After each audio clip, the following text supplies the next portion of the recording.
So whenever you have somebody that comes along who's absolutely amazing and brilliant and extraordinary in the black community, somebody who's supposed to be the next Elon Musk, the next Mark Zuckerberg, we abort their potential early. We stunt their growth because all we do is we train them on how to be an employee. That's what we train them on how to go and you can go get a job as a programmer for IBM or whatever. We don't think about like, okay, what's required to build the capital base and the support system that will really allow this young man to really fly, that will allow this young woman to really become the billionaire mogul and job creator that she's supposed to be, instead of shrinking her and making her an employee. This is a mindset, people.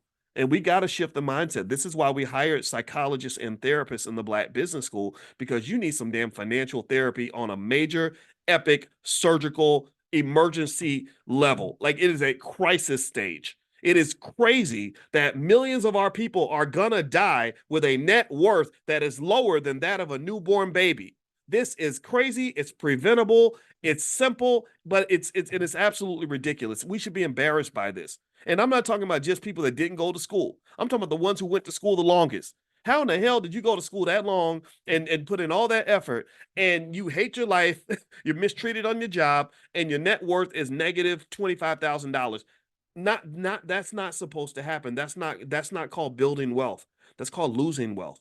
So that's where I stand. That's what I believe, and I stand by it because I have complete confidence in everything that I know. I don't know everything, but I'm learning and I'm growing and I'm figuring things out. So literally, the way I talk to you 3 years from now is going to be different from the way I'm talking now, because in 3 years I'm going to be smarter than I am right now because I'm always thinking about this problem. So anyway, I'm done. I'm gonna finish up for today. I'm gonna answer a few more questions and we'll bounce out. I try to keep this in the 30 to 45 minute range, but sometimes the Holy Ghost gets me and I just keep on going.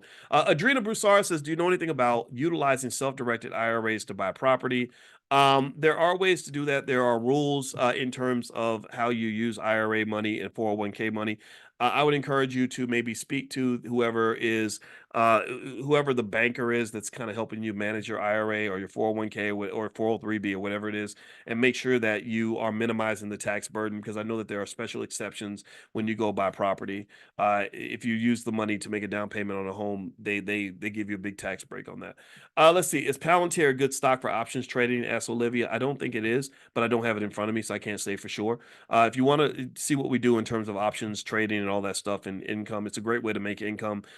Feel free to go to drboyceprime.com, or you can also, if you want to, I have a free training called How to Make Money Without Working. If you text the word money to 87948, text money to 87948, you can watch that, and I guarantee you it's going to rock your world. It'll change your life. Everybody loves that. It's been seen by probably about 250,000 people now, and I know that I just know you're going to like it. It'll be different from anything you've ever seen.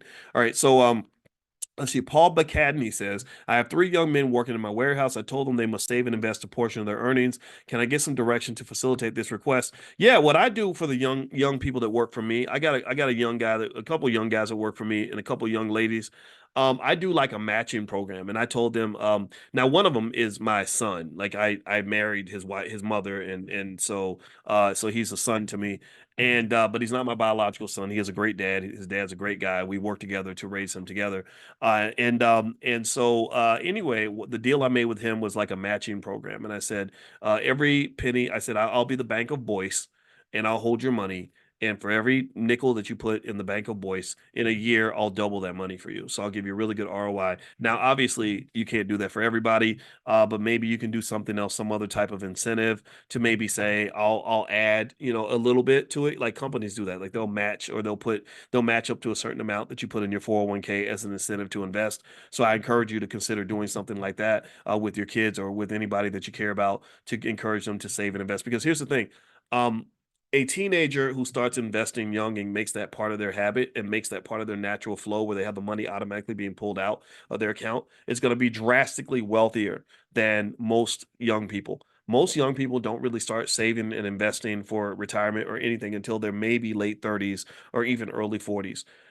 I wish I could show you a chart that will show you the hundreds of thousands of dollars in terms of the difference in wealth levels that occur if you start investing at, say, 19 versus 39. It's not even close. It's ridiculous. But then here's the other thing. I want to take you to the next level. and show you the difference in wealth that occurs between somebody who starts investing at the age of 0 versus somebody who starts even at the age of 19. Now, obviously, a person cannot invest at the age of 0. Newborn babies don't have any money. They don't know anything about the stock market. A child is born with no state of mind, blind to the ways of mankind, right? So the baby doesn't know how to invest.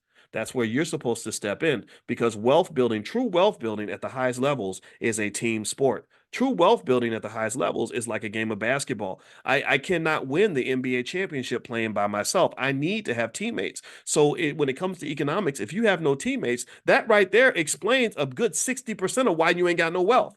You can't really have wealth in America if you have no teammates. So, and then also, you got to understand that you got to be a good teammate. Stop abandoning these kids. Stop financially abusing them. Stop sending them out across town begging a stranger to give them something you should have gave them at birth. That's insanity to me. That is absolute insanity. It's abusive, and the evidence is everywhere. The evidence is everywhere. The evidence is everywhere. The only reason that you don't respond to it is because you, just like the rest of America, just like the rest of the world, have become completely immune to the effect of black suffering.